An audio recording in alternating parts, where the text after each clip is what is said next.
شروع کرتا ہوں اللہ کے نام سے جو بڑا مہربان نہایت رحم کرنے والا ہے۔ السلام علیکم دوستو، welcome on S G A stories. دوستو، پرانے وقتوں کی بات ہے کہ کسی علاقے پر ایک بادشاہ حکومت کرتا تھا۔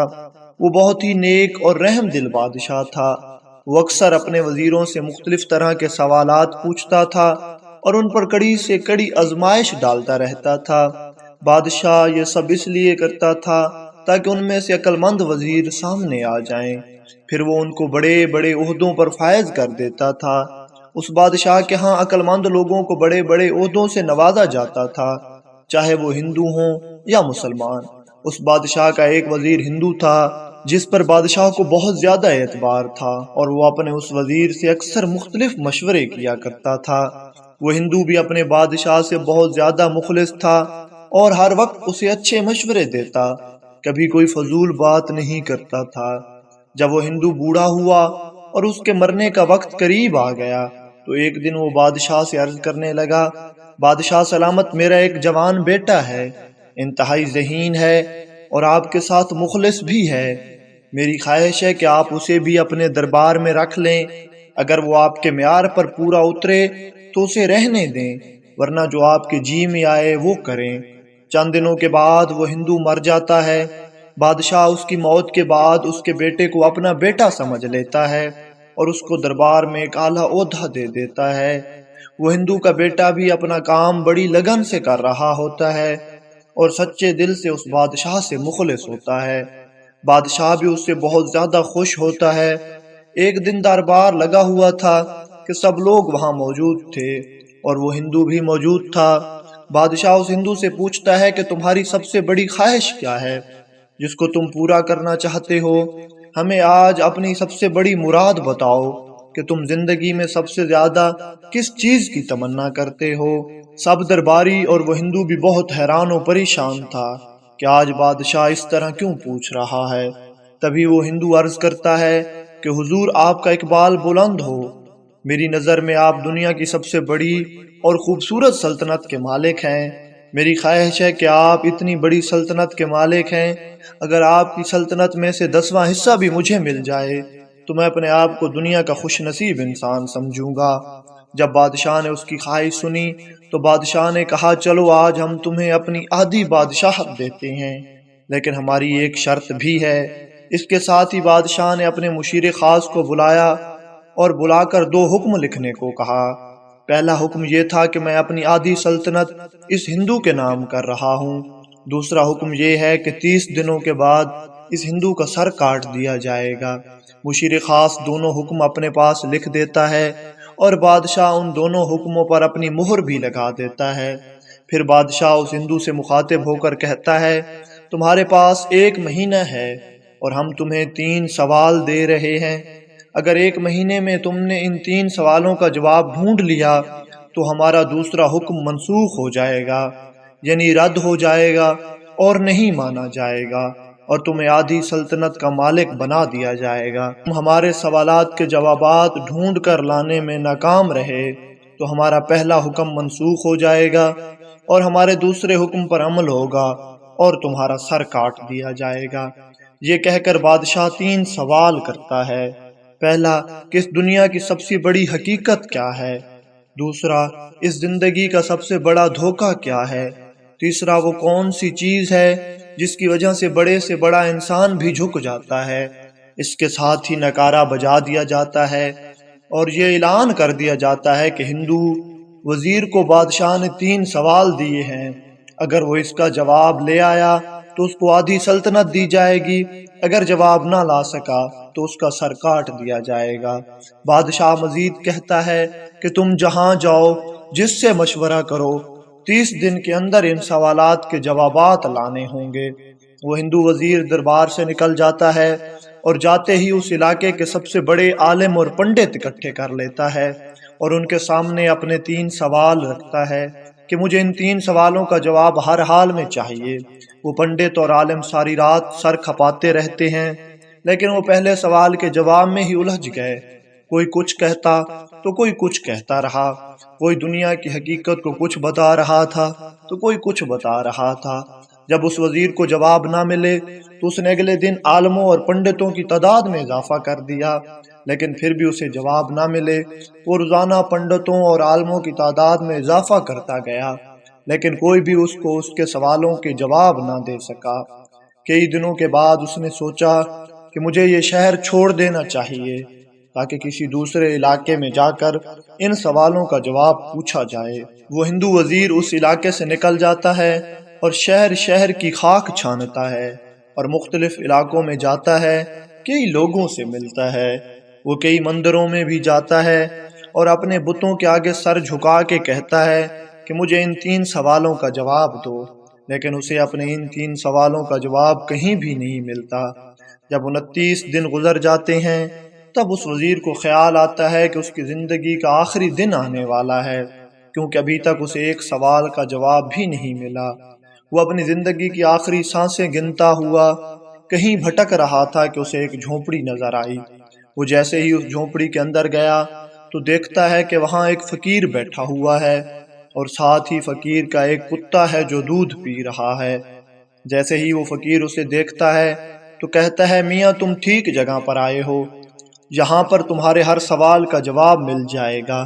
وہ ہندو وزیر بہت ہی پریشان ہو جاتا ہے کہ اسے کیسے پتا کہ میں سوالوں کا جواب ڈھونڈ رہا ہوں، میری تو اس سے پہلی ملاقات ہے، اس کو کس نے بتایا ہے؟ ابھی وہ ہندو وزیر اسی سوچ میں گم تھا کہ وہ فقیر اس سے کہتا ہے، زیادہ سوچو مت، یہاں آؤ میں تمہیں کچھ دکھاتا ہوں۔ ابھی وہ فقیر اسے شاہی خلت دکھاتا ہے جو بادشاہ اپنے بہت ہی قریبی لوگوں کو دیتا تھا، چونکہ وہ خود بھی بادشاہ کا بہت قریبی تھا اور بادشاہ نے اسے بھی ایسا لباس تحفے کے طور پر دیا تھا۔ وہ ہندو وزیر اس لباس کو پہچان لیتا ہے اور پوچھتا ہے کہ آخر تم ہو کون؟ تو فقیر کہتا ہے، میں بھی اسی بادشاہ کا ایک وزیر تھا، ایک دن میں نے بھی بادشاہ سے ایسی ہی شرط لگا لی اور بادشاہ نے مجھ سے میری سب سے بڑی خواہش پوچھی تو میں نے بھی اپنی خواہش کا اظہار کر دیا اور بادشاہ نے مجھے بھی یہی 3 سوال دیے جو 3 سوال تمہیں دیے گئے ہیں۔ ہندو وزیر پوچھتا ہے، تو کیا پھر آپ ان 3 سوالوں کا جواب ڈھونڈنے میں ناکام ہو گئے تھے؟ فقیر کہتا ہے، نہیں، میں نے جواب ڈھونڈ لیے تھے، لیکن میں نے آدھی سلطنت کا پروانہ وہیں بادشاہ کے سامنے پھاڑ ڈالا اور بادشاہ کو سلام کر کے فقیری اختیار کر لی۔ ہندو وزیر یہ سن کر حیران تو ہوتا ہے، لیکن یہ وقت سابقہ وزیر کی بے وقوفی اور دولت کو ٹھکرانے پر سوچنے کا نہیں تھا، یہ وقت تھا جواب تلاش کرنے کا، اور وقت گزرتا جا رہا تھا، اس کی زندگی کا ایک ایک لمحہ قیمتی تھا۔ تبھی وہ ہندو وزیر اس فقیر کے پاس آ کر فریادی بن جاتا ہے اور عرض کرتا ہے کہ آپ مجھے ان 3 سوالوں کا جواب دے دیں، میں مسلمان نہیں ہوں، لیکن وعدہ کرتا ہوں کہ اگر 3 سوالوں کا جواب مجھے مل گیا اور وہ میرے لیے فائدہ مند بھی ثابت ہوا تو میں کلمہ پڑھ کر مسلمان ہو جاؤں گا۔ تبھی وہ فقیر کہتا ہے کہ ہمارے دین میں زبردستی نہیں، اگر تم دل سے مسلمان ہونا چاہو تو اسلام قبول کر لینا، ورنہ 3 سوالوں کے جواب تو میں تمہیں ویسے ہی بتا دیتا ہوں۔ وہ ہندو وزیر کہتا ہے، جی آپ بتا دیں تاکہ کل سر عام میرا سر کٹنے سے بچ جائے۔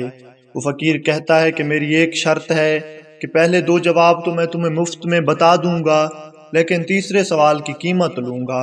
اس ہندو وزیر کے پاس شرط ماننے کے علاوہ کوئی اور چارہ نہیں تھا، وہ فقیر کی ہاں میں ہاں ملا دیتا ہے۔ تبھی فقیر کہتا ہے کہ تمہارا پہلا سوال یہی ہے کہ اس دنیا کی سب سے بڑی حقیقت کیا ہے؟ تو سن لو کہ دنیا کی سب سے بڑی حقیقت موت ہے، جو پیدا ہوا ہے اس نے مرنا ہے اور موت سے کسی کو فرار نہیں ہے۔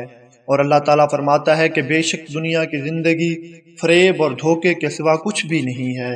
پھر وہ فقیر ہندو وزیر سے مخاطب ہو کر فرماتا ہے کہ تمہارے دوسرے سوال کا جواب بھی اسی پہلے سوال میں موجود ہے کہ دنیا کا سب سے بڑا دھوکہ کیا ہے، تو جان لو کہ دنیا کا سب سے بڑا دھوکہ زندگی ہے۔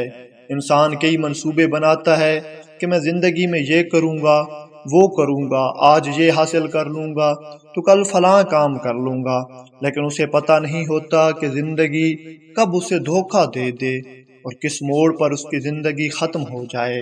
اس فقیر کے پہلے 2 جواب سن کر وہ ہندو وزیر بہت خوش ہو جاتا ہے اور پھر اس فقیر سے کہتا ہے، اچھا بتاؤ تم تیسرا جواب بتانے کے لیے کیا قیمت وصول کرو گے؟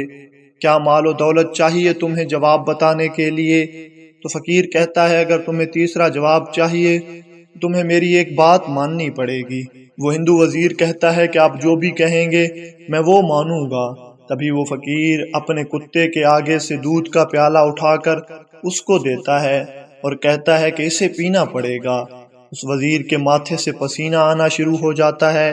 وہ جو ابھی تک بہت ہی ادب کے ساتھ بیٹھا ہوتا ہے اچانک تل ملا کر کہتا ہے کہ یہ کیا بات ہوئی، میں کتے کے جھوٹے برتن میں دودھ کیسے پی سکتا ہوں؟